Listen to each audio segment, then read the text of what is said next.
தமிழால் இணைந்த தமிழ் இதயங்கள் அனைவருக்கும் எனது வணக்கம். நான் உங்கள் கேடிஆர். ஒவ்வொரு நாளும் நேரம் பத்தலன்னு சொல்லி என்ன பண்றதுன்னு தெரியாமலே ஒரு நாளே ஓடிடுச்சு அப்படின்னு புலம்புறீங்களா?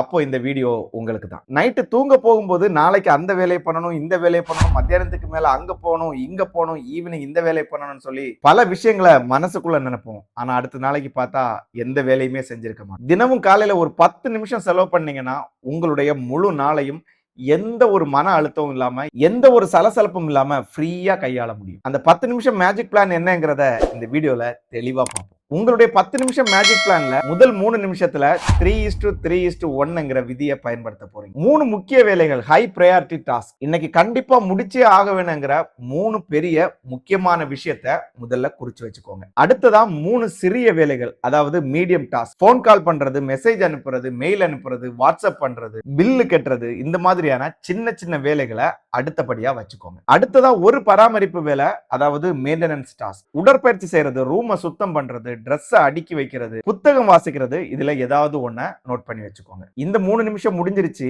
அடுத்த 4 நிமிஷம் உங்ககிட்ட இருக்கக்கூடிய நேரத்தை நீங்க பிளாக் பண்ண போறீங்க. நம்ம முதல்ல எடுத்த டு டூ லிஸ்ட் மட்டும் பத்தாது. வெறும் வேலைகளை மட்டும் எழுதி வச்சா அந்த வேலை முடியாது. எந்த நேரத்துல எந்த வேலையை பண்ண போறீங்கிற நேரத்தை குறிப்பிடணும். உதாரணத்துக்கு சொல்லணும்னா காலையில 9 மணில இருந்து 11 மணி வரை முதல் முக்கிய வேலை. இந்த நேரம் பாத்தீங்கன்னா போக்கஸ் டைம். அடுத்ததா ஒரு 11:30 இருந்து 12:30 வரை நம்ம குறிச்சு வச்ச சின்ன சின்ன வேலைகளை செய்யலாம். முக்கியமா பஃபர் டைம், அதாவது ஒவ்வொரு வேலைக்கு இடையிலையும் 10 இருந்து 15 நிமிஷம் கண்டிப்பா இடைவெளி விடுங்க.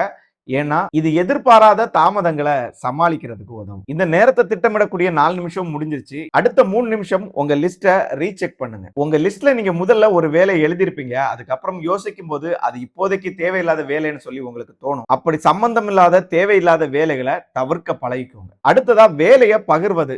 எல்லா வேலையும் நான் தான் செய்வேன், நான் செய்தாதான் எனக்கு நிம்மதி திருப்தின்னு சொல்லி நிக்காதீங்க. அது மத்தவங்க செய்யக்கூடிய வேலையா இருந்தா அவங்க கிட்டே கொடுத்துருங்க. அடுத்ததா டிஜிட்டல் கவன சிதறல், டிஜிட்டல் டிஸ்ட்ராக்ஷன்ஸ். சோசியல் மீடியாக்கள் பயன்படுத்துறதுக்கும் ஒரு குறிப்பிட்ட நேரத்தை பிளாக் பண்ணி வச்சுக்கோங்க.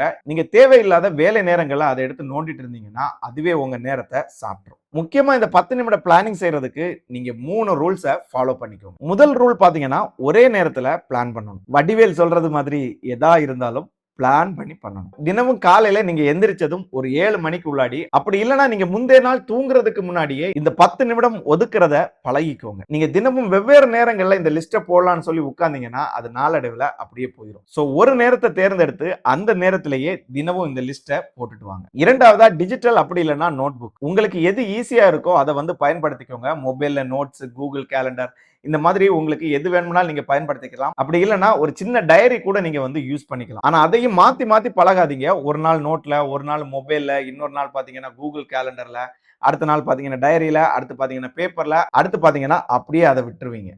சோ நீங்க ஏதாவது ஒண்ணுல அதை ப்ராப்பரா ஃபாலோ பண்ணிட்டு வாங்க. மூணாவதா பாத்தீங்கன்னா பிளெக்சிபிளா இருங்க. நீங்க போட்ட பிளான் படி 100% நடக்கலனாலும் பரவாயில்ல, ஒரு 70 இருந்து 80% நடந்தாலே அது மிகப்பெரிய வெற்றி தான். திட்டமிடுதல்ங்கிறது உங்களுடைய சுதந்திரத்தை பறிக்கிறதுக்காக இல்லை, உங்களுக்கு அதிக ஓய்வு நேரத்தையும் மன அமைதியையும் கொடுக்கிறதுக்காக தான். அப்புறம் என்ன, இன்னைக்கே இந்த 10 நிமிட பழக்கத்தை ஆரம்பிக்கலாமா? இந்த வீடியோ கண்டிப்பா பலருக்கும் பயனுள்ள ஒரு வீடியோவாக இருக்கும். சோ உங்களுக்கு தேவையில்லைன்னா கூட மற்றவங்களுக்கு ஷேர் பண்ணிக்கோங்க. மீண்டும் ஒரு வீடியோவில் சந்திப்போம். அதுவரை உங்களிடமிருந்து விடைபெறுவது உங்கள் கேடிஆர்.